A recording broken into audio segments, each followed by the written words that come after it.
This guy's growing on me and I don't know if he should be growing on me.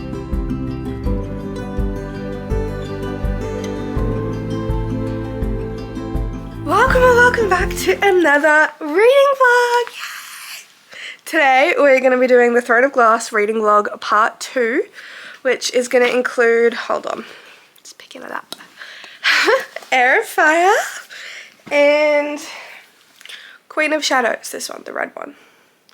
That's what this reading vlog's going to include. Just figured I'd introduce it. I've decided I'm going to see, but I think this might be a spoiler video. The first one was a non-spoiler video, but I feel like the further into the series you get, the harder it is to avoid spoilers. Especially because it's like, you know, can't really avoid some of the things that happen, and you need to discuss certain plot points to describe why you felt a certain way about a book or about a moment. Because of that, I think I'm going to make this spoiler reading vlog for the rest of it.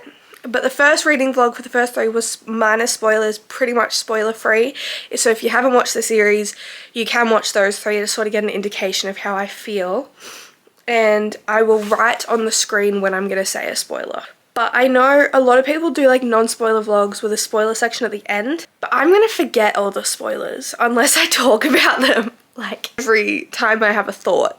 So I wouldn't be able to do a separate spoiler section at the end. Sucks, because I wish I could do that, because that's how you do reading vlogs, but my brain can't do that. I literally read like 5 pages last night before I went to bed, but I wasn't in the mood to read, so didn't really get much done. But now I just want to introduce the video, so come along with me to read the next 2 books in Throne of Glass. I'm so excited. I don't really know much about this one yet. I know Crown of Midnight ended with Celaena going to Wendelin. Wendelin? Is that how you say it? I think that's where she went. And this starts off with her there. Not doing what she went there to do. That's all I've got. That is all I've got. There's the word keys and there's the real identity and everything she's left back at Adolin, which, you know, Chaol, Dorian, word keys, word marks, all of that stuff. The portals, like all the stuff that she's left behind. Still going on. I don't even know I want to know what Chaol's doing with the information that he found out at the end of Crown of Midnight, because I don't think he's going to be too happy. But I'm very excited. I'll talk to you later.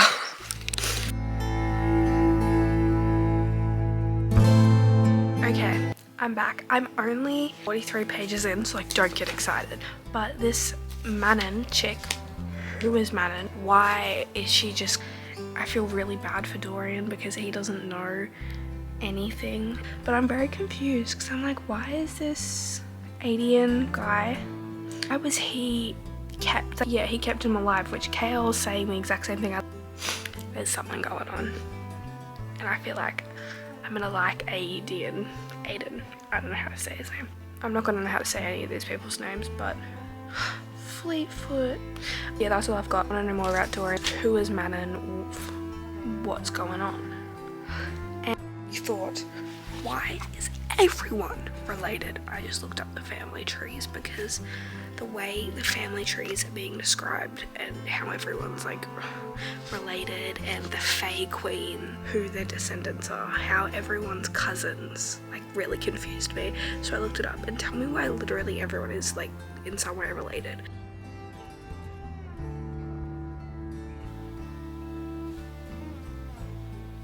Okay, I already have something to say. If Dorian doesn't end up with this person that he's this book right now on page 219, if he doesn't end up with her, I'm gonna throw a tantrum. But also I want Dorian to end up with another person, but like I already know he doesn't. I think he does, but like it would make so much sense for him to end up with the other person that I want him to be with. It would make sense, but I'm pretty sure they don't end up together. So if they don't end up together, I want him with this person, because they're really sweet and really cute, and that's all I've got to say.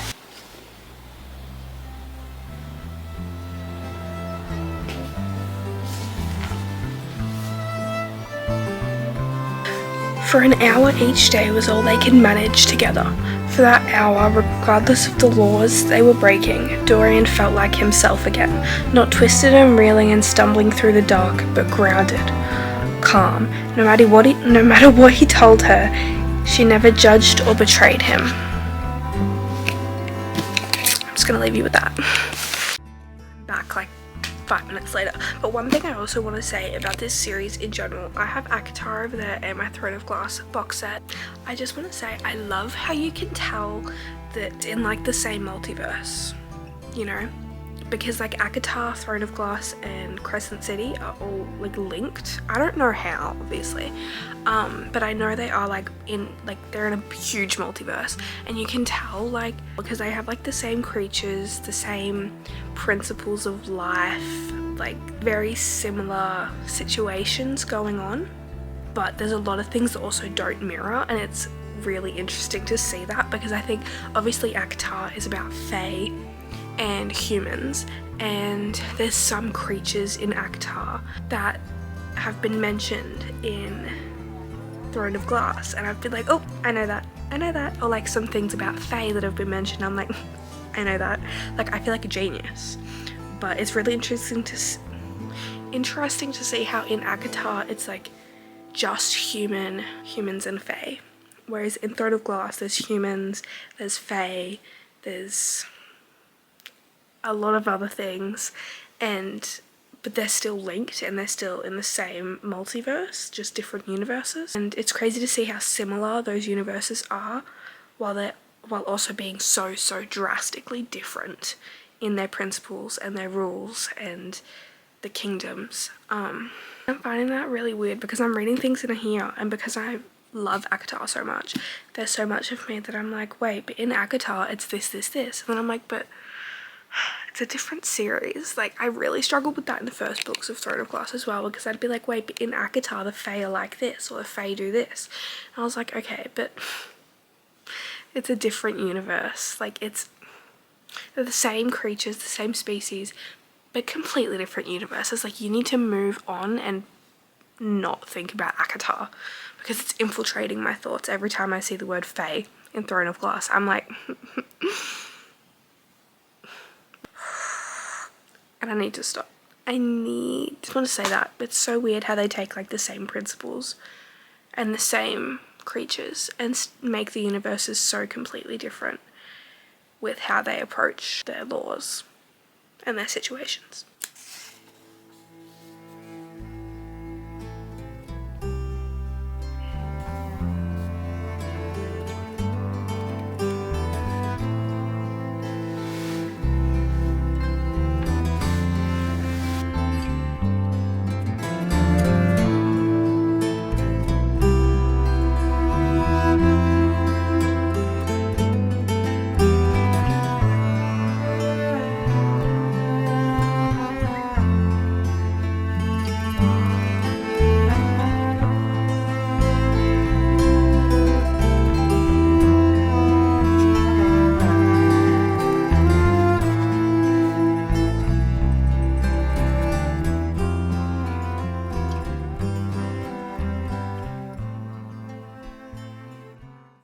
It's getting dark out, but I feel the need to share my feelings with you again. Firstly, I would like to say this old guy, this old little like chef, I don't actually know if he's old. I think he's old.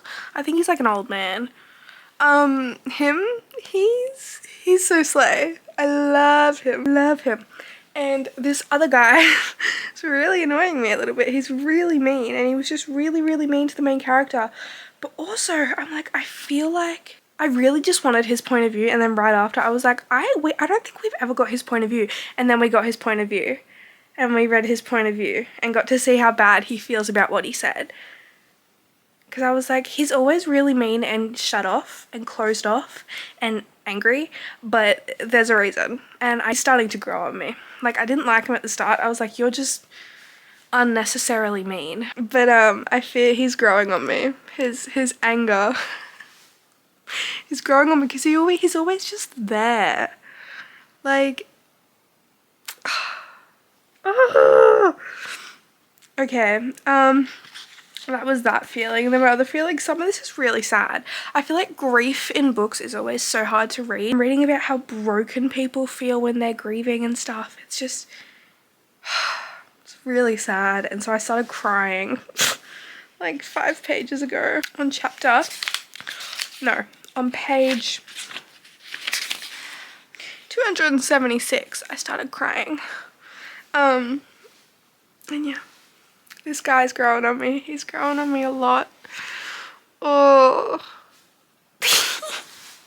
He's just always there. Like, he hasn't even said anything for me to be giggling about. Like, he's not a kicking my feet and giggling kind of book guy. But I love him. And I don't know why.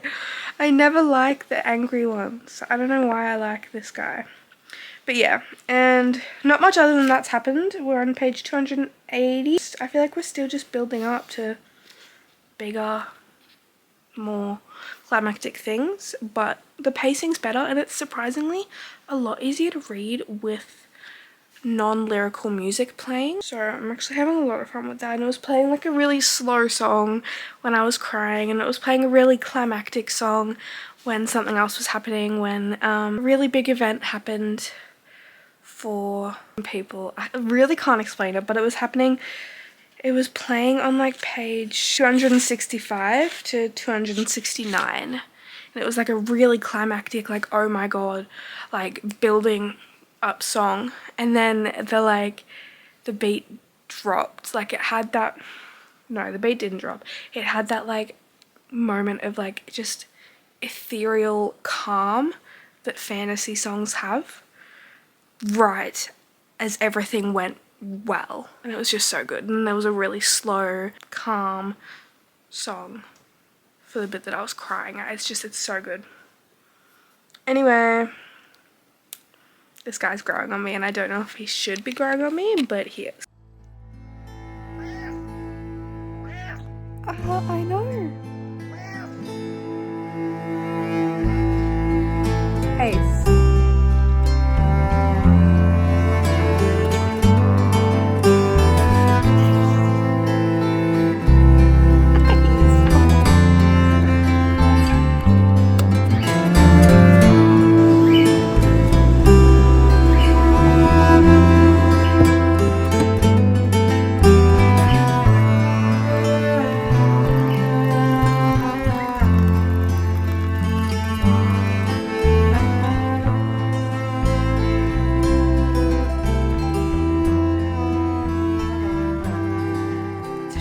Later, I haven't really updated because I wasn't reading, because I worked 2 9-hour days at work, and then we got a new cat, and so I've been at home slowly integrating into her house and slowly getting Ace to accept her. He still hasn't accepted her. It's been 2 days. He'll probably take months to accept her, but I've been doing that, so I haven't read at all, but I'm finishing this tonight. I'm 83% of the way through. I'm reading on my Kindle and also listening to the audiobook, and I just want to read a quote without spoiling anything. To whatever end? He nodded, and she joined hands with him, blood to blood and soul to soul, his other arm coming around to grip her tightly. Their hands clasped between them, he whispered into her ear, "I claim you too." And then, this was not the end. This was not her end. She had survived loss and pain and torture. She had survived slavery and hatred and despair. She would survive this too, because hers was not a story of darkness. So she was not afraid of that crushing black, not with the warrior holding her, not with the courage that having one true friend offered, a friend who made living not so awful after all, not if she were with him.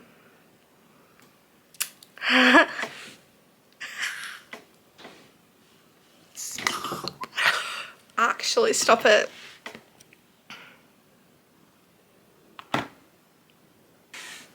Actually, stop it.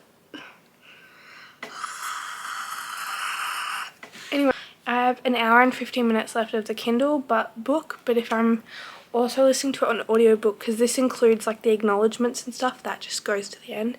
If I include the audiobook, I only have like an hour and 15 minutes left.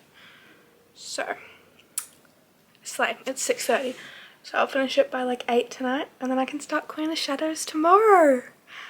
And obviously I'm in the last 20%, so we all know shit's about to go down. I'm ready. I'm so ready.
last night I did indeed finish Heir of Fire.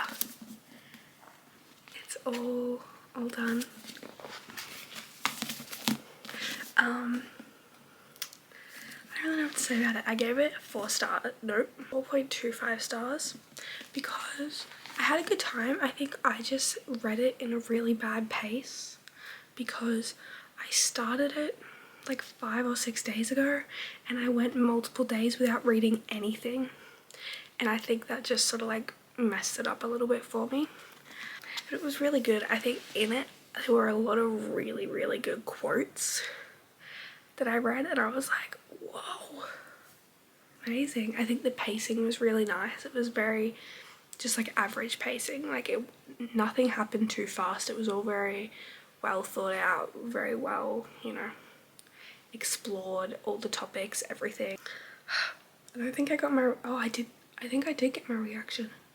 There was one thing that happened in like the last 30 pages that I was like, you've actually got to get, why can't these people just have happiness? That's all I want. I just want them to be happy. And they couldn't even do that.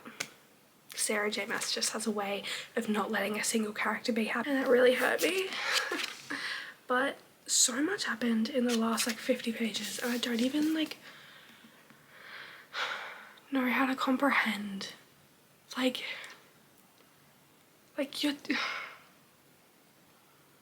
when I actually sit down and think about what I read last night, I'm just like, I'm speechless. Like I don't even like, I don't know what to say. So yeah, that's all I've really got. It's 4.25 stars. It's slayed. I was hooked. I was obsessed. I just didn't have a lot of time to read it all at once, and so I think that sort of dragged it down a bit for me. But I had a really good time, and obviously the world building, Sarah J Maas's world building is so good. The quotes, the sad moments, the foreshadowing from the past books coming to light in this. Like there's things that happened in the first book that are being explained now in the fourth book. It's like, and there's still so much more that needs to be explained that I don't know, and I just find that crazy. Like there's things that happen in here that I probably didn't even think twice about, like in the next book or the next few books are going to be like a really big deal. And I would just like to say there was one thing in this that I very easily guessed. One of the characters was explaining a fae concept to one of the other characters, and I was like, I know why you're explaining that. I've figured it out. I know what's going to end up happening. And I was right. I don't know if it was like an obvious thing. Like I don't know if everybody guessed that, if everybody figured that out as soon as they mentioned it, but I did. And I asked my friends if it was obvious and neither of them told me. I was like, babes, I asked if it was obvious that this fae concept connected these two characters. And they were just like, yeah, that it does connect them. I was like, but was it obvious or am I a genius? But either way, I figured it out as soon as one of them mentioned it, and I was like, that's gonna be a thing. Sure enough, 100 pages later, it was a thing. So, amazing. But yeah, the character development, it's a really, really intense book, and I did cry. Anyway, the camera's about to run out of storage, but we're gonna start Queen of Shadows soon. I've got to get my tabs ready, but we're gonna start this afternoon. I'm very excited. This is one of my friend's favorite books in the whole series, so I'm looking forward to that. And the way Heir of Fire finished, I just sort of like need to know what's gonna happen. So we're gonna start this afternoon. I'm very, very excited, but yeah. That's all I have to say. I'm here to give an update on Queen of Shadows. I am aware I haven't filmed any clips. I haven't done anything, and I am on chapter 41, page 340, which I think that means I'm officially over halfway. That far in, I'm just over halfway, and I literally haven't given any updates.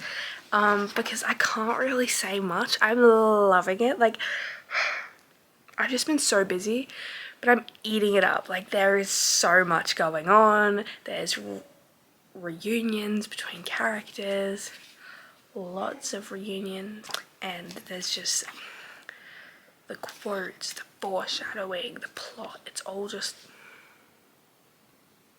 like, I don't even know what I have no words.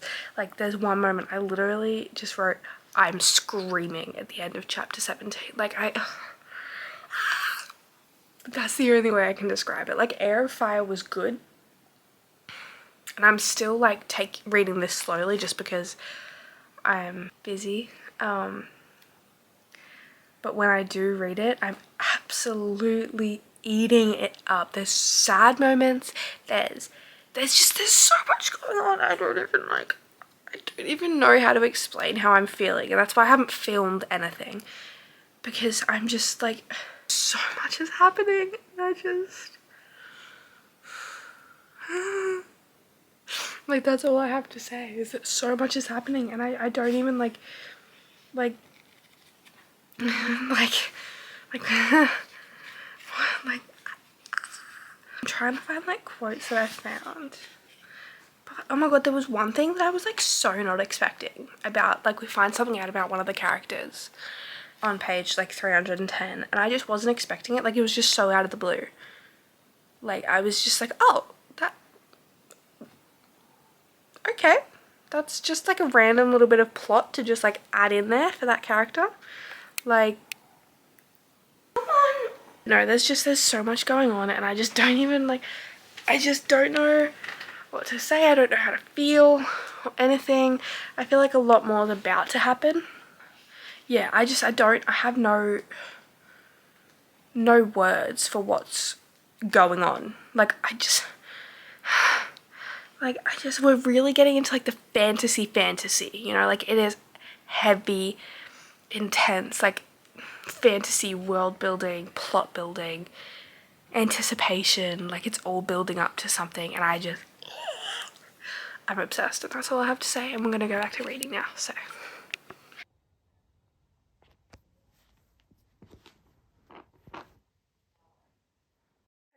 I made the biggest mistake of all time, and I'm fully aware of that. I googled something. Now, I googled something that I know is gonna happen. Like, I've just been waiting for it to happen, but like, I know it's gonna happen. What spoiled something was the frequently asked questions right underneath the first article that came up. But then the next page, I read a line that I was like, okay, well, if I hadn't had it spoiled for me, I would have figured it out right there, you know?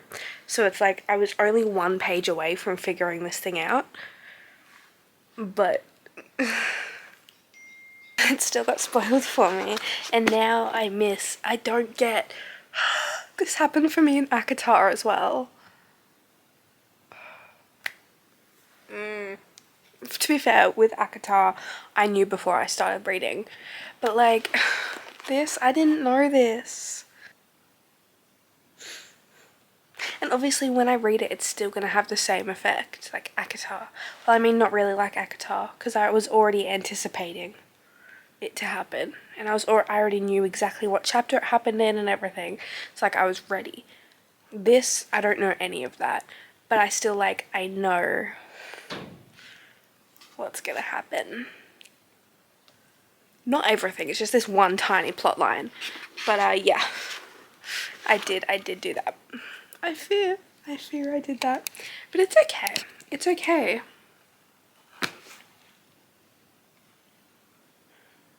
It's just, I feel like it's just not gonna be the same. Like, I'm still gonna like really be in the moment and be like, oh my god, yes, when it happens. But getting it spoiled. I wanted to have no spoilers for this whole series. I've avoided spoilers like the plague. I really shouldn't have done that. I was told not to Google anything, not to go on TikTok, not to do any of that, because I'd get it spoiled for myself when I started the series, and I forgot. Anyway, we're gonna continue reading. I just had to pop in here and say that. Oh. It's late at night, but I would just like to say there are some characters that don't deserve to die, and there are some characters that do. And when the characters that do finally get what's coming to them, I feel extreme satisfaction.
I'm about to start chapter 79.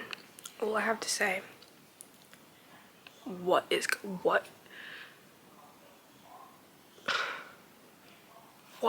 on? I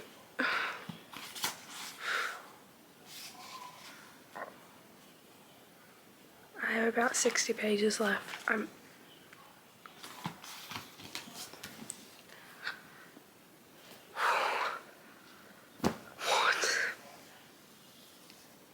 What?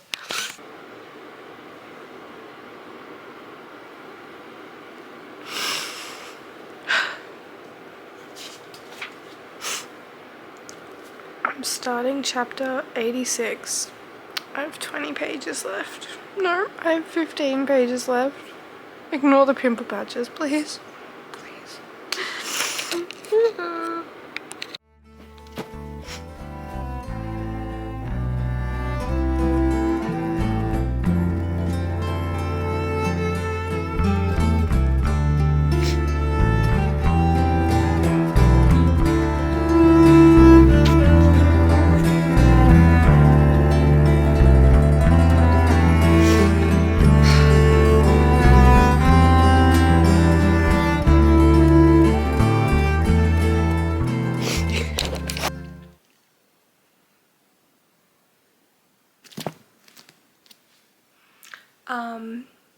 Yeah, 5 stars. 5 stars. 5 stars. 5 stars. This book. This was 600? Yeah. 645 pages, I believe. And there was not a single page where I was bored. Out of all the books in the series, I understand why this is the favourite. I'm pretty sure this is the favourite. I understand because, oh my god, the plot line, the stakes are so much higher. Everyone has so much more to lose. The fantasy elements of it all, our main characters, like her character development, the romances, the reunions. I said at the start of the Queen of Shadows section, the reunions happening, the different point of views from different people that are all connecting. Oh my god. I ate it up. I think Queen of Shadows this is such a remarkable piece of work, and I think I'm gonna have to give it more time, but I wouldn't be surprised if this is one of my top 5 books ever. Like, if I look at all the books, I don't think many books have been this good. Like, I'm not a fantasy person, but books just aren't like this for me sometimes, most of the time. Like, books are good, they're great, I love them, but this kind of a book, this kind of a feeling, so rare, and I cannot begin to communicate how amazing this was to me. About to give a proper, or as proper as I can possible. Okay, so out of all the books in the series, this book takes it all, everything to a new level with the emotional aspect. I think, especially after the Assassin's Blade and Heir of Fire, just the emotional side of this is so intense to read about, and I was just like, there was so many emotions, and a good book gets you feeling every emotion. I was angry, I hated characters, I was crying, I was giggling, I was happy, it was every emotion under the sun. Like I said, very high stakes things. We're getting more into like the battles side of fantasy, like battling other people and like creatures and wars. And it is so interesting because you're seeing so many different point of views from different aspects of the war, which is just there's plot twists at the end. When I tell you those last 100 pages, as every other Sarah J Maas book does, I've said this before, but those last 100 pages, I'm still like comprehending what just happened. Like, and the thing that I said I spoiled for myself wasn't even found out in this book. So there's only 3 books left, babes. Come on, you don't have much time. They got to figure this out, you know? And as I said, with the character growth, it's mainly our main character Selena who goes through so much character growth. Like, it was really big in Heir of Fire, her character growth, but in this it's like such an extension of who she is as a person, and you look so much more into her, and she just becomes herself, and it's such an amazing thing to say. I love seeing character development and a good fleshed out character development. Amazing. The other thing I have to mention is the pace. The pacing was amazing. It is so fast paced. I don't know how long it took me to read this. I don't even know what day it is today. Tuesday. I think I started this like Friday, maybe? Thursday? Maybe like less than a week to read this. It is just everything that is going on, and I think the fact that there's multiple point of views makes it so much easier to read because you're always having it like broken up, and you know, you're always getting a little bit of change. And I love that Sarah J Maas makes her female protagonists just powerful, independent women. Like, we love to see it, because the amount of powerful, independent women in this series, it's so good. And with that being said, I'm not going to say anything else, but I'm going to give it 5 stars. And Heir of Fire is back in the box set, but that is the end of this Throne of Glass vlog. The next vlog, while I was waiting to film this has been a couple of hours, I tabbed up the tandem reads, which I will be doing in the next vlog, as well as Kingdom of Ash. I will be finishing the series in the next vlog that will be coming out a couple weeks after this one, I believe, depending on how fast I get it done. But Queen of Shadows, Heir of Fire, done. I'm officially more than halfway through this series, and I don't think this is gonna beat my top series, but I think it's going to be in the top 5. And that's saying a lot because I'm very picky with my series, and I've read a lot of series. I read more series than I do standalones, and I think it's going to be in my top 5. So that being said, thank you so much for watching this second part of my Throne of Glass reading vlog. I'm so excited to keep going. I'm actually obsessed with this series. I'm having the time of my life. And yeah, I'll talk to you in the next one. Ew. I will talk to you in the next one. Remember, you're loved. Thank you so much. Bye.